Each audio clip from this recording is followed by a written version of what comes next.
मांगते, नहीं किसी से भीख मांगते, हम हमारा हक मांगते, नहीं किसी से भीख मांगते। जोर जुल्म की टक्कर में, जोर जुल्म की टक्कर में साथियों, भाजपा सरकार द्वारा एक लूट को लेकर लाई गई योजना स्मार्ट मीटर, जिसका नाम आज आम व्यक्ति से जाकर पूछोगे तो वो कहेगा स्मार्ट मीटर नहीं है, स्पीड मीटर।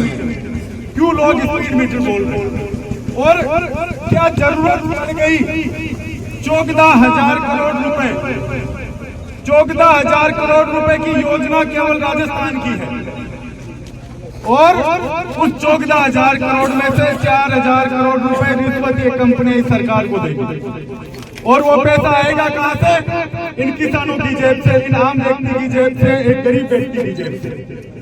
जब आप लोग बिजली पूरी नहीं दे पा रहे, बिजली की व्यवस्थाएं आपसे पूरी नहीं हो रही, कोयले की पूरी आप कर नहीं पा रहे, उसके बाद ये स्मार्ट मीटर की योजना लाने की जरूरत क्यों पड़ी? हम सबको समझना पड़ेगा कि स्मार्ट मीटर है क्या। पहला 14,000 करोड़ की योजना है। अगर ये सरकार किसानों का भला सोचती है, गरीब व्यक्ति का भला सोचती है, तो इस सरकार को ये 14,000 करोड़ रुपए फ्री बिजली में, बिजली की व्यवस्था सुधारने में, पानी की व्यवस्था सुधारने में इस सरकार को लगाना चाहिए। लेकिन जो सरकार ये कह रही है, जो राजशाही थी, जो प्राइवेट कंपनियां, उस तरीके से ये सरकार इस देश को, इस राजस्थान को चलाना चाहती है। ये कह रहे हैं स्मार्ट मीटर मोबाइल टावर से चलेगा। आज हम लोग देख रहे हैं गांव में कई नेटवर्क आ रहा है, वो किस तरीके से ये लोग उसकी रीडिंग लेंगे। जब मोबाइल का नेटवर्क नहीं है, बिजली के टाइम पर आप दे नहीं पा रहे हो, और इस मीटर में ये है कि आप जैसे टीवी का चैनल चालू करते हो ना, पहले 2,000 रुपए वो मांगता है, फिर वो दिखाएगा आपको आगे के चैनल, न्यूज भी देखनी है तो पहले हमसे पैसे उस रिचार्ज करो, और जितना हमने बिजली ले ली उतने रुपए का रिचार्ज, और जब पैसा खत्म हुआ उसी समय वो रिचार्ज खत्म हुआ, बिजली कट हो जाएगी।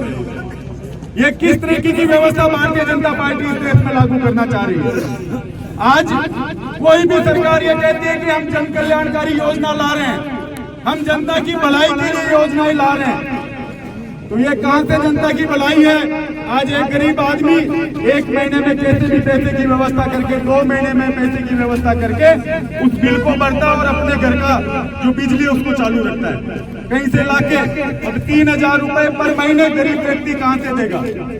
और जिस स्पीड मीटर की बात ये कर रहे हैं, वो आम व्यक्ति, गरीब व्यक्ति, उसके लिए वो सबसे बड़ा धोखा ये सरकार कर रही है।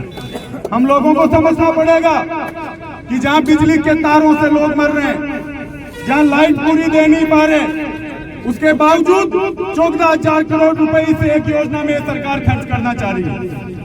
और जब हमारा मीटर खराब हो जाता है, हम लोग 10-10 एप्लीकेशन दे देते हैं, तब भी बिजली विभाग वाले आकर उस मीटर को नहीं बदलते, तब भी उसमें यह कहते हैं कि इस उपभोक्ता ने खुद चलाया है, और उसके यहाँ VCR भर के बिजली विभाग के लोग चले जाते हैं। तो वो क्यों इतना भला हम लोगों का सोच रहे हैं? स्पीड, ये स्मार्ट मीटर लगाकर इतना भला क्यों सोच रहे हैं आम व्यक्ति का? क्योंकि इसका पैसा सीधा भारतीय जनता पार्टी के लोगों के जेब में जाएगा। हम लोगों को समझना पड़ेगा। अभी इन्होंने इसकी शुरुआत की है और ये तापमान माप रहे हैं। जिस नरेंद्र मोदी को 3 काले कानून वापस लेने पड़े, आम किसान जब जगा, तो ये व्यक्ति है हम लोगों को गाँव में ये स्मार्ट मीटर को घुसने नहीं देना है, नहीं तो ये लोग आज जो बड़ी लाइनें जा रही है उसके नाम पर धोखा हो रहा है। हमने उसको विधानसभा में उठाया, लोगों के बीच उसको रखा, आप लोगों को आंदोलन करने पड़े, तब जाकर एक फिक्स अमाउंट उस बिजली के पोल के लिए इन लोगों ने चालू किया। लेकिन आपको जहां भी लगे कि सरकार हमारे साथ लूट कर रही है, ये बिजली विभाग के लोग प्रशासन को सेट करके जबरदस्ती कहीं भी हमारे से खेतों में पोल लगा रहे हैं, तो हम सबको एकजुट रहना पड़ेगा, क्योंकि आज एकजुट नहीं हुए, आज ये स्मार्ट मीटर थोड़े कुछ दिनों बाद पानी का आएगा, उसके बाद नई काम लाएंगे और धीरे धीरे ये जिस तरह से प्राइवेट कंपनियों को एयरपोर्ट दिए हैं, बस स्टैंड दिए हैं, पानी दिया है, वैसे ही हमारी सारी जो मूलभूत सुविधाएं हैं उनको ये सरकार आने वाले समय में इन बड़ी कंपनियों को ठेके पे दे देगी। आज ये 14,000 करोड़ रुपए सरकार को लगाने चाहिए उन स्कूलों में जो जर्जर अवस्था में पड़े हैं। हमारे 8 बच्चे वहाँ झालावाड़ के उस स्कूल की पट्टियों के नीचे दब गए, वो खत्म हो गए, उस पे इनको पैसे लगाने चाहिए। लेकिन नहीं, जो बिजली सही चल रही है, कहाँ से किसान लाके पहले दिन उसको रिचार्ज करेगा, कहाँ मोबाइल में लोगों के पास, गरीब लोगों पे छोटा सा फोन है, हम विधायक निधि से सरकार अपनी ओर से कैसे जैसे करके उन जो नए कनेक्शन है उनको करवा रही है। वो गांव में कहां से लाएगा रिचार्ज वाला फोन जो गरीब अपनी ढाणी में रह रहा है? और जो पहले इन्होंने लाइनें दी कि हमने दीनदयाल योजना में इतने कनेक्शन कर दिए, अब समझ में आ रहा है ये कनेक्शन क्यों किए, क्योंकि इनको लूट भी करनी थी। हम लोगों को समझना पड़ेगा।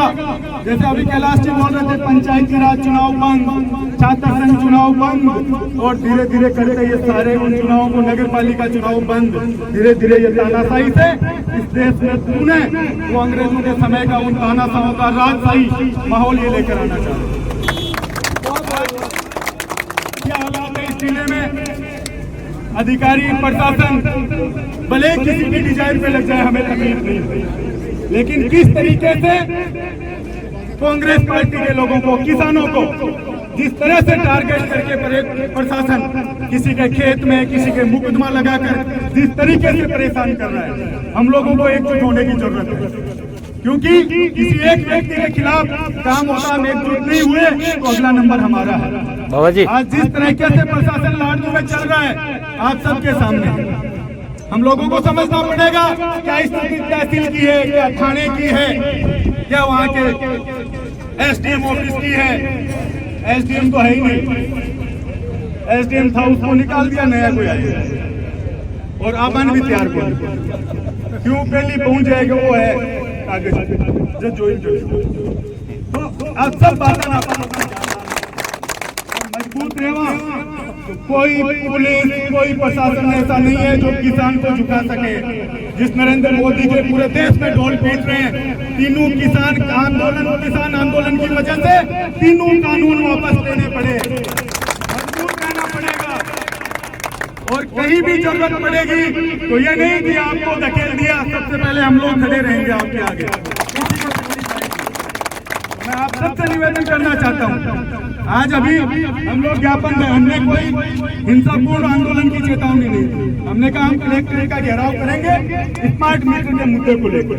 और आगे देखो, जैसे लग रहा है कोई भारत पाकिस्तान की सीमा बना दी। हम लोग इनमें से कोई गुंडा बदमाश है, कोई किसी को नुकसान करना चाह रहे हैं। हम सब लोग आम किसान, गरीब व्यक्ति अपनी जगह से आया है कि भाई ये स्मार्ट मीटर हमारे साथ धोखा है, हम कलेक्टर साहब को अपनी बात रखना चाहते हैं। लेकिन तानाशाही, भाई पुलिस की लाठी उड़ा देवा, मुकदमा लगा देवा, तो तैयार ही। इतना तो आप राजनीति में हो, हम लोग जनप्रतिनिधि जो यहाँ पधारे हैं सब गाँव से, उस गाँव का प्रतिनिधित्व आप लोग कर रहे हैं। गांव का आम गरीब व्यक्ति, वंचित व्यक्ति ये उम्मीद करता है, जो लोग आप लोग सब खड़े हो उनसे कि हमारे गांव में कोई तकलीफ आएगी तो फलाना आदमी हमारी उस तकलीफ को मिटेगा। तो हम सब लोग जनप्रतिनिधि है, कोई सरपंच है, कोई पंचायत समिति का सदस्य है, प्रधान है, जिला परिषद का है,